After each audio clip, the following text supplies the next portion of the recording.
안녕하세요. 오늘은 시편 46편을 가지고 환란날의 피난처에 대한 이야기를 좀 나눠보려고 해요. 인생의 폭풍우가 망을 몰아칠 때 우리를 정말 굳건하게 지켜줄 약속은 과연 무엇일까요? 자, 본격적으로 시작하기 전에 우리 스스로에게 한번 질문을 던져볼까요? 예기치 못한 어려움이 팍 닥쳤을 때 여러분은 어디로 또 누구에게로 달려가시나요? 바로 이 질문이 오늘 우리가 함께 나눌 이야기의 가장 중요한 핵심입니다.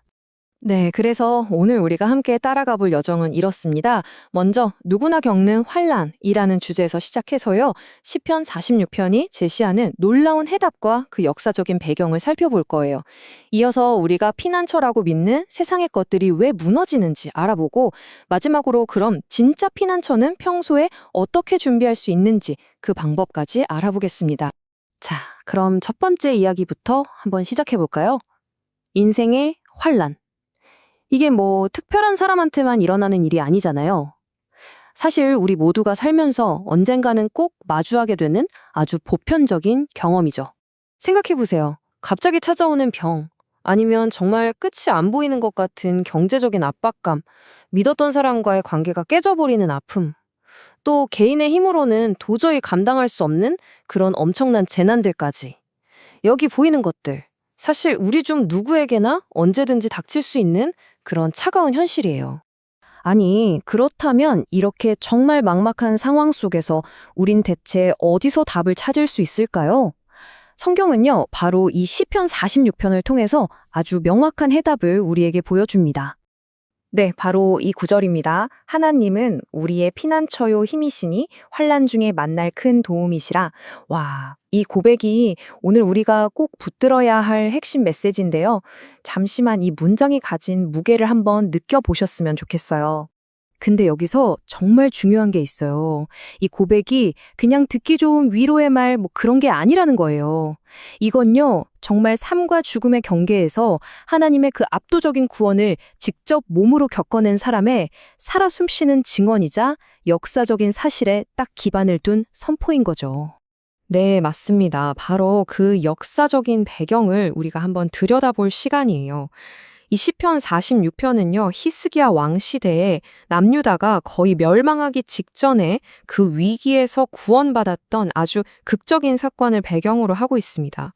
때는 기원전 701년으로 거슬러 올라갑니다. 당시 최강 제국이었던 아수르가 남유다를 침공해서 수도인 예루살렘만 딱 남기고 모든 걸 다 파괴해버려요. 아수르 군대는 성벽 밑에서 야, 너희 신이 너희를 구할 수 있을 것 같아? 하면서 조롱했죠. 정말 모든 희망이 사라진 바로 그 순간 히스기야 왕이 성전에 엎드려서 눈물로 기도했습니다.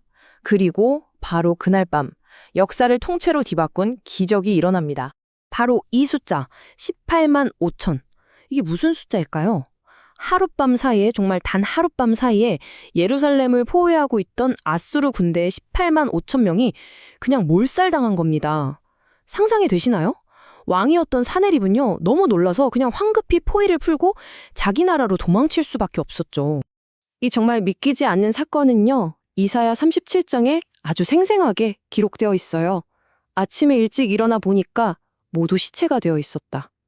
이처럼 역사가 증명하고 있는 겁니다.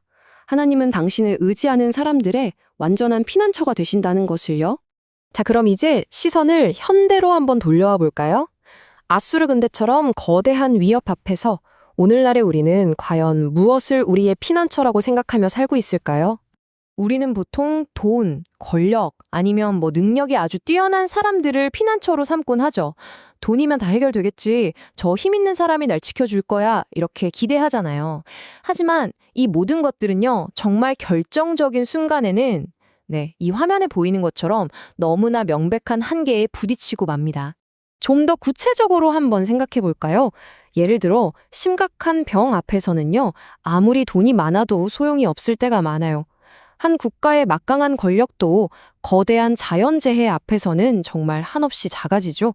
우리가 그렇게 굳게 믿었던 이 피난처들은 사실 언제든 무너질 수 있는 모래성 같은 거였어요. 그렇다면 이 모든 걸 뛰어넘는 진짜 영원한 피난처, 하나님과의 관계는 대체 어떻게 준비해야 하는 걸까요? 중요한 건 위기가 닥쳤을 때만 급하게 찾는 게 아니라 평소에 준비하는 겁니다. 네, 핵심은 바로 이거예요. 환란의 날에 경험하는 그 기적 같은 도움은요, 평상시에 그분과 얼마나 깊은 신뢰의 관계를 쌓아왔는가에 달려있다는 거죠. 생각해보세요. 평소에는 거들떠보지도 않다가 위급할 때만 찾아가서 도와달라고 하면 진정한 도움을 기대하기는 어렵지 않겠어요? 자, 그럼 그 깊은 관계는 어떻게 만들어갈 수 있을까요? 바로 이 세 가지 구체적인 실천으로 시작할 수 있습니다. 첫 번째는 매일 그분의 말씀을 가까이 하고 묵상하는 것. 두 번째는 그냥 일방적인 부탁이 아니라 대화하듯이 기도로 교제하는 것. 그리고 마지막 세 번째는 삶의 아주 작은 순간부터 그분의 뜻에 순종해 보려고 노력하는 거예요. 바로 이런 일상의 작은 습관들이 하나하나 모여서 어떤 폭풍이 와도 무너지지 않는 견고한 신뢰를 만들어내는 겁니다. 오늘 우리는 시편 46편을 통해서 진짜 피난처가 무엇인지에 대해 함께 나눠봤습니다. 이제 모든 이야기를 마치면서 마지막으로 다시 한번 스스로에게 이 질문을 던져보셨으면 좋겠습니다. 수많은 것들이 무너져 내리는 이 세상 속에서 당신이 의지하는 유일하고도 영원한 피난처는 과연 무엇입니까? 그 답을 찾아가는 여러분의 여정이 되기를 진심으로 바랍니다.